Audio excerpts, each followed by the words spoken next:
Welcome to your daily reflection of the gospel, where we're exploring the radical and relevant nature of Jesus' life, his teachings, the genius of the gospel, the genius of Catholicism, and each day looking for a word or a phrase or an idea to anchor our day in the gospel so that we can live out the gospel in our own way, in our own place, in our own time.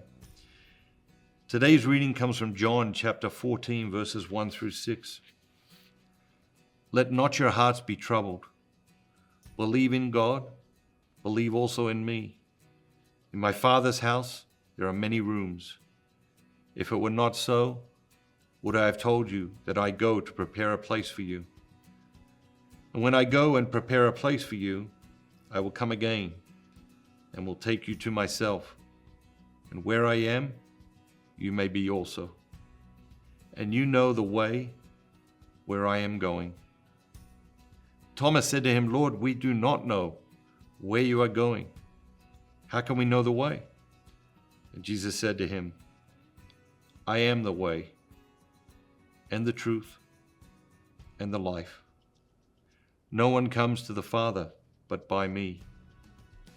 If you had known me, you would have known my Father also. Henceforth, you know him and have seen him. What word or phrase or idea jumps out at you today? A couple jump out at me. The first one is the opening line.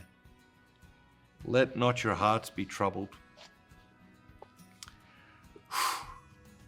We let our hearts be troubled so much and so often and so easily.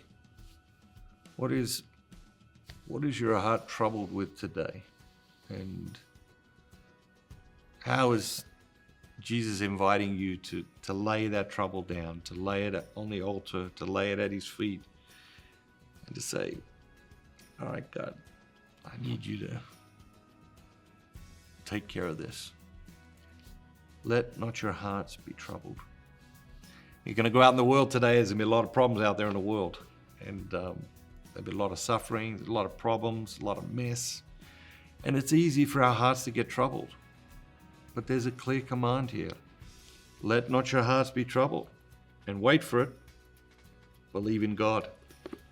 You can't have one without the other, right? If you don't believe in God, you best let your heart be troubled. And you best let your heart be seriously troubled.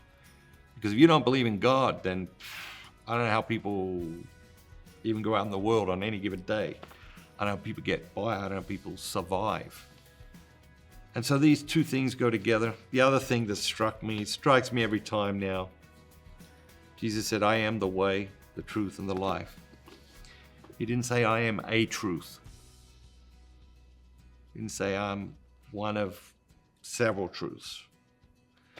I'm one of a few options. He didn't say, well, I got my truth and you've got your truth and you live in your truth and I'll live in my truth. And no, none of this relativistic nonsense. He was clear. I am the way. I am the truth. I am the life. Not a way, not a truth, not a life. The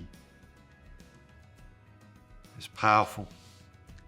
His clarity is powerful. And especially in a world that's so chaotic and so confusing, the clarity of the gospel is liberating. Have an amazing day, and remember, be bold, be Catholic.